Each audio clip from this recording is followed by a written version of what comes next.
Her best friend ruined her life. Lara and Kemi met during their university days in Lagos. They were both students of catering and hospitality management, drawn together by late-night cooking sessions, shared dreams, and an unshakable sisterhood.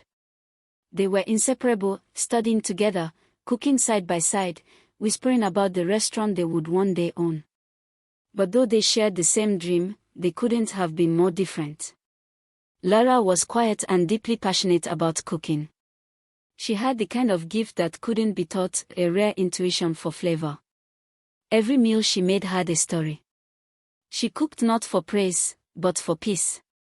Kemi, on the other hand, was bold, lively, and strikingly beautiful. She wasn't as skilled in the kitchen, but she had something else, charm. Kemi could talk her way into any deal, and out of any trouble. Where Lara's strength was in her hands, Kemi lived in her words.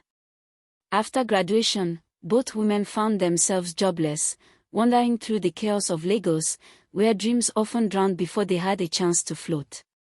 So they decided to build their own lifeboat, together. They rented a small space in Suraleh, painted it yellow and cream, and called it Lara Bites, a blend of their names. Lara handled the kitchen, Kemi handled the clients. At first, they barely made enough to pay rent. But word spread fast. Lara's jollof rice was unforgettable, smoky, rich, with a whisper of sweetness that lingered long after the plate was empty. Her puff-puff melted on the tongue like soft clouds. And Kemi. She turned every event into a showcase. Her laughter filled rooms, her confidence made people trust them. Before long, Lara Bites became the talk of Lagos. Two women, one dream, and a growing legend. People admired them, the humble chef and her magnetic partner, building something from nothing. But success has a strange taste, sweet at first, then bitter if left too long. As money and recognition poured in, a seed of envy began to grow in Kemi's heart. At first, it was small, just a shadow. But shadows grow darker when fed by pride. When people complimented Lara's food, Kemi smiled on the outside and burned on the inside. Without my marketing, no one would even taste her food, she told herself. Why does she get all the glory? The jealousy festered quietly, until fate gave it fuel. One afternoon, a prestigious call came through.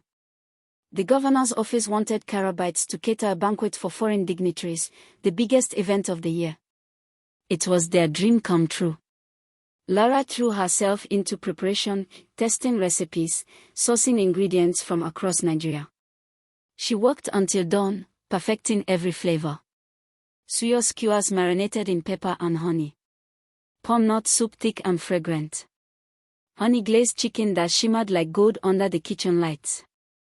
Meanwhile, Kemi was everywhere, attending meetings, shaking hands, posing for pictures. She smiled for the cameras, but behind the smile, her plan was taking form. The night before the banquet, Lara stayed up late in their small kitchen, finishing the last batch of desserts. Her hands trembled from exhaustion, her apron stained with sugar and spice. "I'll go home to rest," she told Kemi softly. "Make sure the refrigerator is properly sealed. We can't afford a mistake." Kemi nodded sweetly. "Don't worry, I'll handle everything." But the moment Lara left, Kemi's eyes hardened. This was her chance, to finally take what belongs to her. After all, without her, no one will even know that Lara Bites exists. To show the world she wasn't just the talker, she was the talent. She replaced several of Lara's dishes with her own versions, including a cream-based dessert. She put a bad substance in the food, one known to cause food poisoning over time when ingested. Unknown to Lara, who already got home exhausted and tired but happy and fulfilled about how much she and her best friend had accomplished together, she had no idea what her supposed best friend was planning for her. Kemi's plan was to blame Lara for a tragedy she knew nothing about. In her mind, tomorrow would be her triumph. The next day, the banquet glowed with prestige. Tables shimmered with gold linen. Laughter and fine wine filled the air. Reporters clicked cameras as dignitaries raised forks. Kemi sparkled in her sequin dress, accepting compliments like a queen.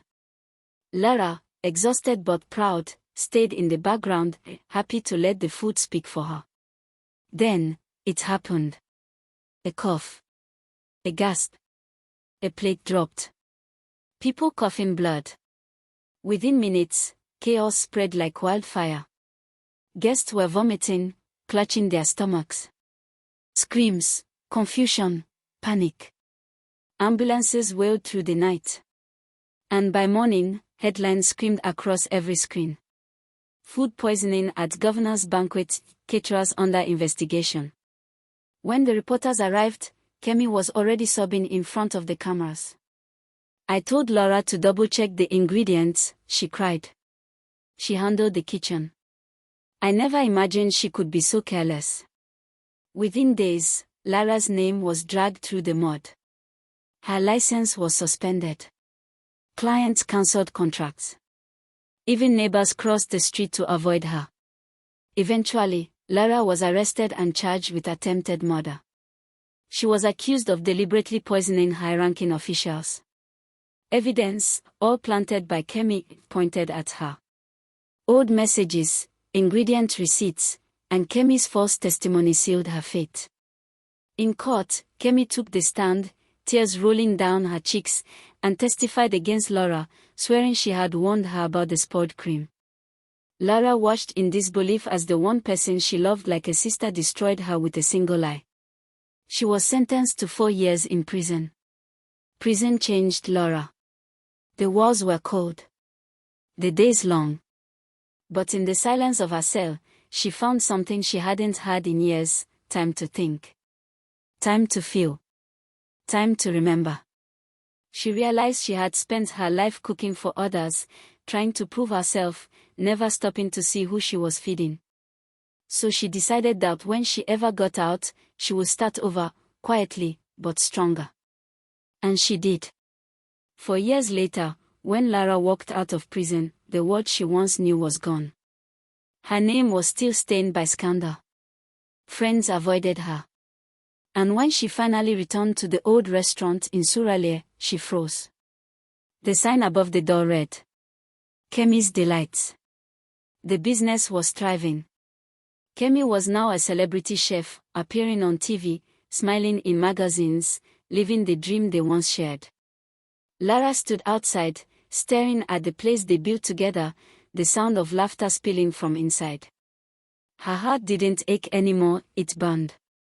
Her best friend had stolen everything: her name, her dream, her life. She turned away, quietly, without a word. Her best friend had stolen everything: her name, her dream, her life. That night, Lara packed her bags and left Lagos. She didn't tell anyone where she was going.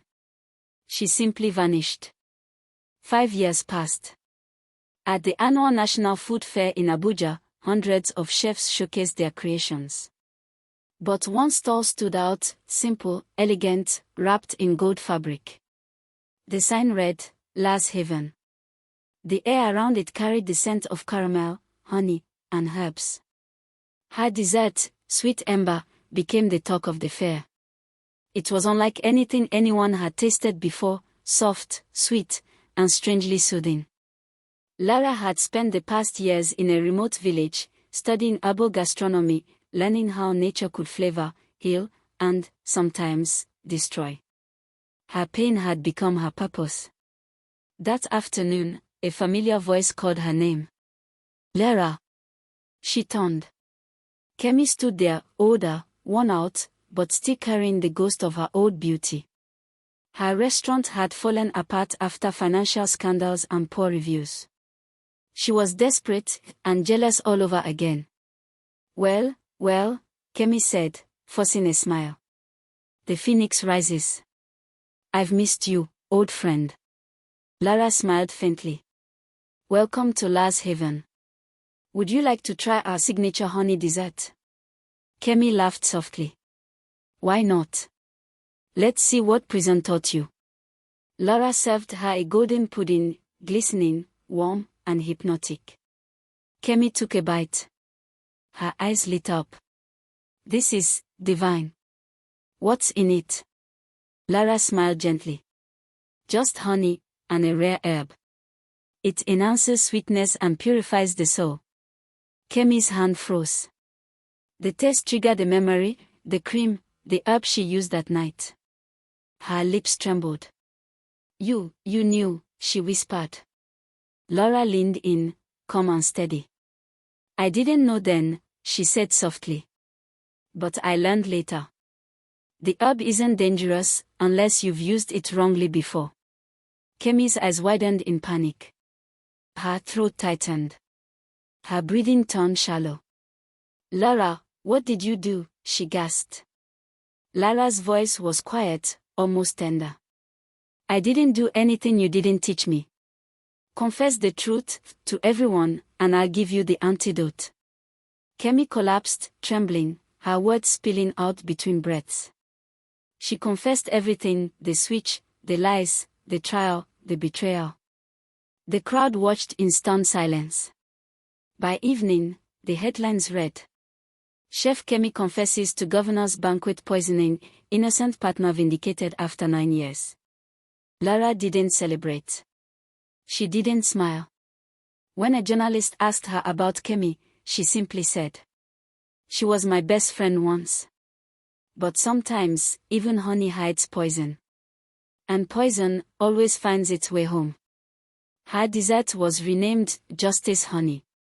And it sold out at every event. That night, before closing her store, Lara told her team quietly, when betrayal poisons your heart, don't fight it with hate. Let time sweeten it. Then, when life serves it back, it will taste exactly how they made it.